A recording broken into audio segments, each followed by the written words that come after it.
नमस्कार मंडळी, कसे आहात? मजेत ना? मजेतच असायला पाहिजे. मी जयश्री तुमचं अगदी मनापासून स्वागत करते आपल्या एका नवीन व्हिडिओमध्ये. तर नवीन दिवसाची नवीन सुरुवात पुन्हा प्रवासाने झाली आहे. जसं की मी तुम्हाला आधीच्या व्हिडिओमध्ये सांगितलं की दीराचं लग्न झालं आहे, आता रिसेप्शन बाकी आहे. तर त्यासाठीच आम्ही रिसेप्शनला जात आहोत. लास्ट टाईम आम्ही जेव्हा इथे आलो होतो तेव्हा रस्त्याचं काम सुरू होतं आणि हा आता नागपूर ते वरुड रस्ता खूप छान बनलेला आहे.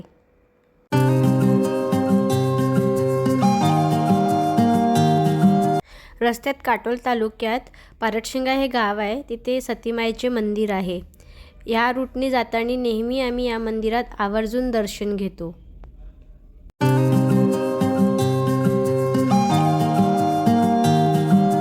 गाडी पार्क करून आम्ही जेव्हा मंदिराकडे जात होतो तर इथे सावी आपले देवाचे मंत्र म्हणत होती. तर ते समोरचे लोक तेच तिला बघत होते की त्यांना इतकं छान वाटत होतं की इतकी छोटी मुलगी असून किती छान मंत्र म्हणते. ते लोक तिला बक्षीस पण देत होते, पण तिने ते नाही घेतले. आणि हा मंदिराचा भाग मला इतका आवडतो, खूप जास्त. इतकं छान वाटते. तसंही या मंदिरातलं वातावरण इतकं प्रसन्न आणि छान आहे. खूप छान वाटते इकडे. आणि हे आहे सतीमाई देवीचं मंदिर. बघू शकता किती सुंदर आणि मनमोहक आहे. जे लोक विदर्भात राहतात त्यांना हे मंदिर नक्कीच माहिती असेल. मंदिरात फार गर्दी नव्हती. तसं पण जितक्यादा पण आम्ही या मंदिरात आलो आम्हाला आरामात आमचे दर्शन झाले आणि फार गर्दी नव्हती. हो, पण जेव्हा यात्रा असते तेव्हा या मंदिरात भरपूर गर्दी असते. यात्रा नसल्यावर मग काही प्रश्नच नाही. देवीचं खूप छान असं दर्शन होते.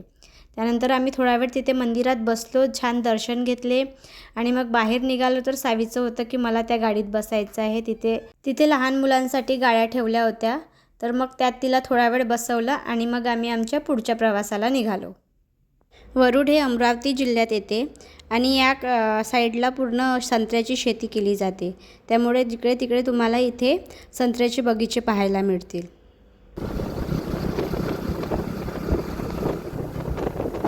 नंतर आम्ही लग्नघरी पोहोचलो आणि पोहोचल्याबरोबर माझे सासरे आम्हाला बघायला आले. आणि सावीला बघा, पोहोचल्याबरोबर तिला तिचा भाऊ दिसला आणि झालं तिचं खेळणं सुरू. तिथे थोड्या वेळ सगळ्यांनी बसून मस्त गप्पा गोष्टी केल्या आणि मग आम्ही आमची तयारी करायला सुरुवात केली. छान तयारी केली आणि आम्ही सगळे पोहोचलो लॉनवर. आम्ही सगळे कसे दिसत आहोत ते मला नक्की सांगा.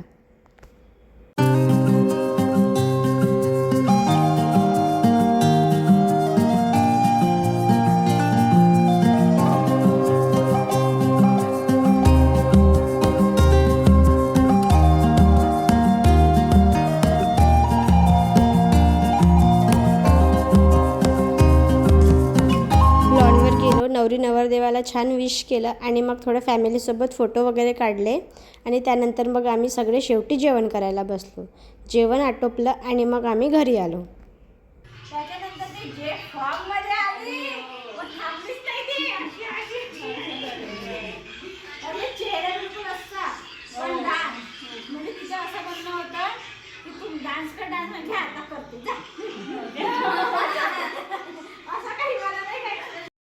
दुसऱ्या दिवशी सगळे पाहुणे गेले आणि आम्हीच होतो शेवटी.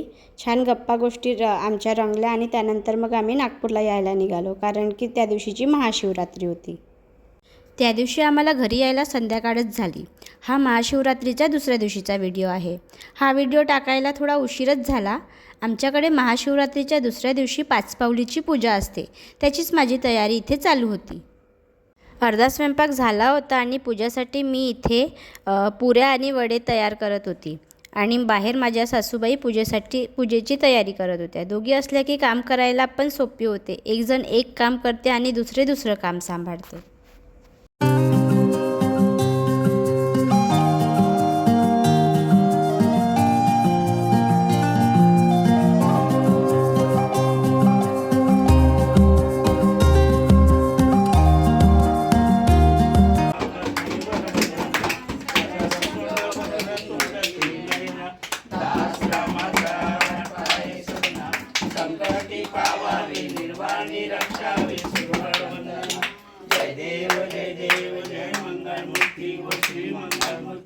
दर्शन मात्रे मन स्मरणे मात्रे मन कामना पूर्ती. जय देव जय. त्यानंतर आम्ही सगळ्यांनी मिळून छान आरती केली आणि सावीला इथे एक ढोलक मिळाला होता, तिचं तेच वाजवणं सुरू. पूजेनंतर सगळ्यांनी बसून छान जेवण केलं आणि महाशिवरात्रीचा उपास तोडला. त्या दिवशी संध्याकाळची आमची भरूचला रिटर्न यायची ट्रेन पण होती.